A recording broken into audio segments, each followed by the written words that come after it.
The IVS processing node that greenlit her admission was, according to records later sealed under 7 layers of bureaucratic shame, attempting to autocorrect a typographical error involving the words honor champion and homo sapiens, disqualified. The gelatinous administrator responsible had been multitasking, dictating a snack order for chlorophyll wafers while trying to update the scent profile of the arena's guest suites. Somewhere in that cosmic swirl of self-importance and digital entropy, a neural waiver was clicked, a confirmation was accidentally verified, and Roxa Bryn, former Navy SEAL, current grudge holder and walking HR violation, was scheduled for competitive extermination. No one noticed the error until she actually showed up, casually piloting an antique drop shuttle named the Emotional Damage, which wheezed and sparked as it docked like a hungover war veteran limping into a gunfight it hadn't been invited to. She wore no ceremonial armor, no honor crests, and no genetically augmented flair. Just a battered pressure suit patched with duct tape and a coffee stain shaped like disappointment. The other contenders, towering, polished, psionically enhanced monuments to galactic warfare, barely spared her a glance as she stepped onto the landing grid, chewing on a protein bar like the trials were just a badly organized camping trip. Her luggage? A dented duffel bag and an itemized list of complaints filed against cryogenic rehab for being too cold and too preachy. Day 1, she was assigned a dormitory in the sub-basement of the competitor barracks, next to the maintenance drones and the emergency mucus scrubbers.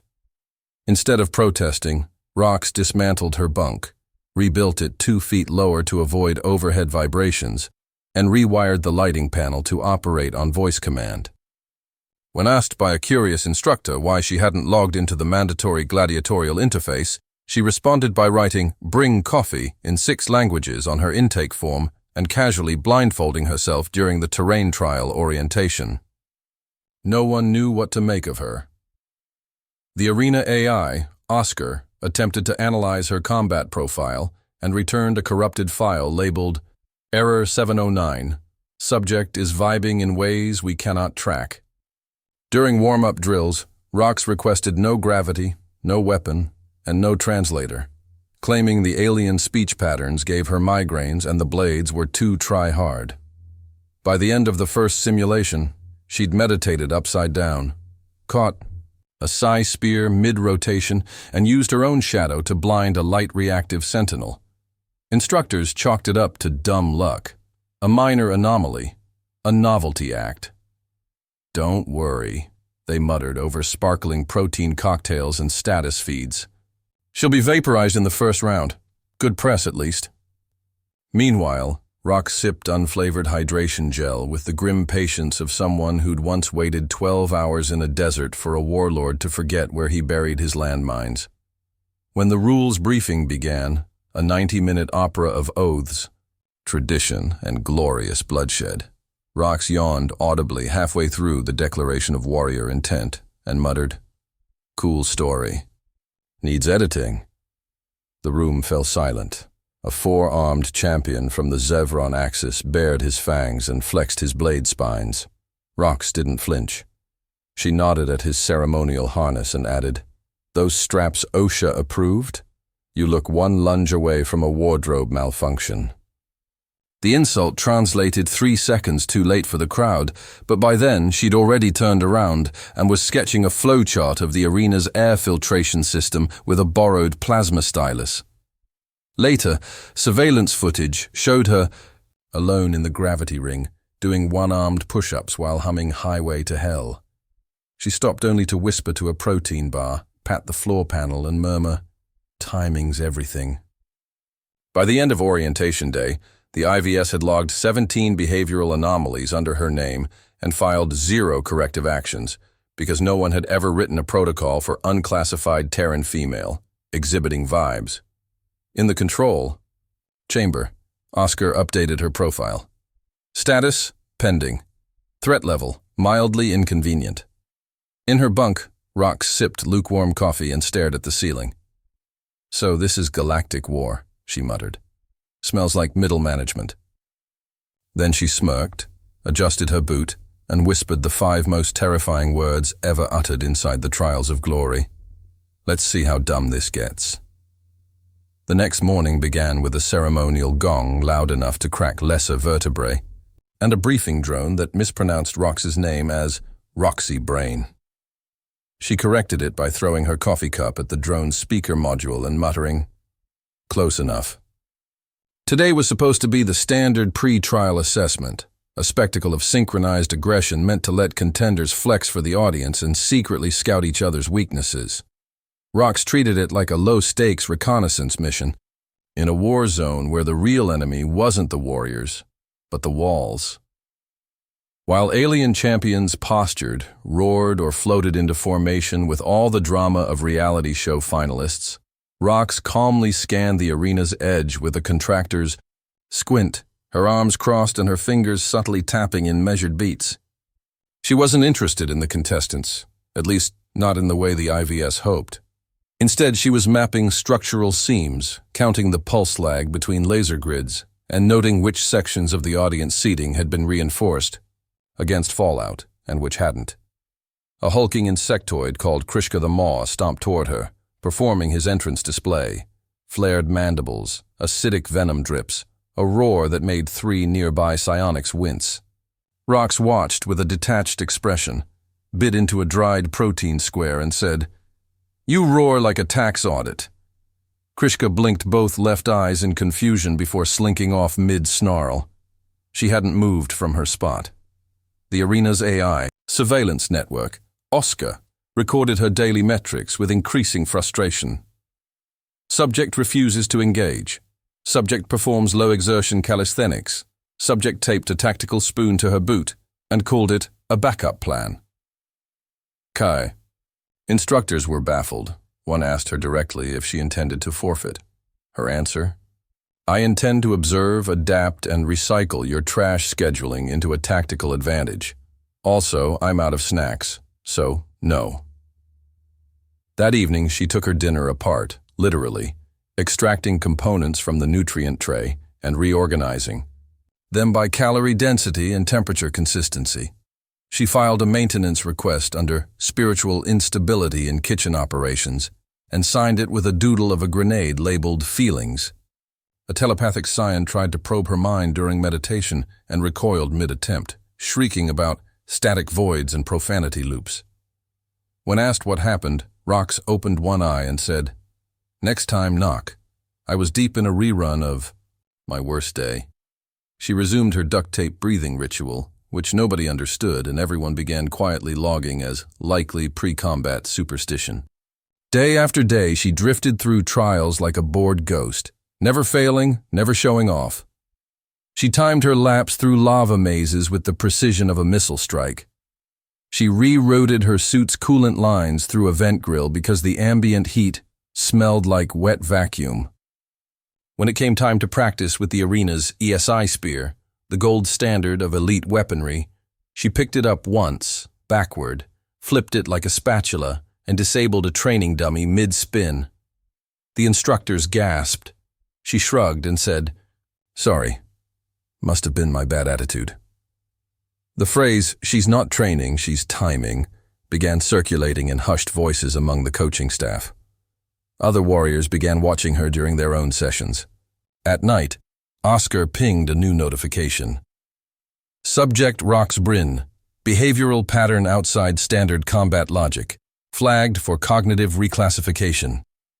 That same night, Rox found the central sensor relay hidden behind a decorative pillar and left a handwritten note taped to it. "Don't worry, I'm just here for the vibes." The AI hesitated for 3 whole milliseconds before purging its own logs. Meanwhile, the IVS board debated whether to issue a formal clarification about her inclusion being non-representative of human potential, but decided against it when no one could agree on whether Earth still existed. The Galactic Press requested interviews.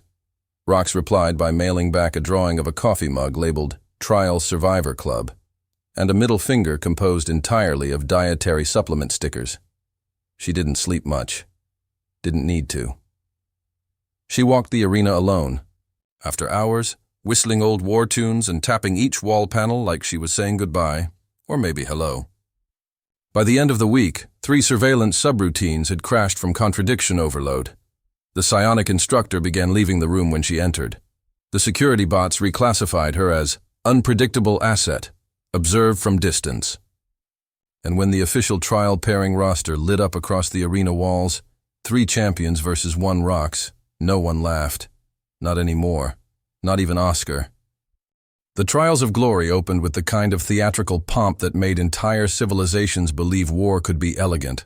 Hover banners pulsed in 10 dimensions, orchestral detonations echoed across vacuum-sealed amphitheaters, and a narrator, with vocal cords genetically tuned to incite goosebumps, began describing the champions with unnecessary detail. 3 warriors entered. A scion from the empath Clade, whose mind could shatter a tank shell mid-flight.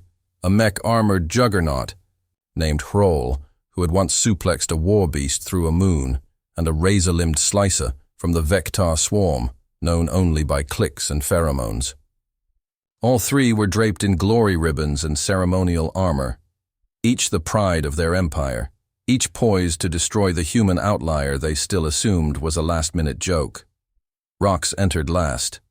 No theme music, no entourage, just her grim walk, and a lukewarm drink in one hand, muttering, "I swear if one more of these idiots' monologues, I'm calling HR." Her gear was minimal, bare-bones arena armor missing 2 pieces and visibly scuffed. She didn't carry a weapon, didn't look at the crowd.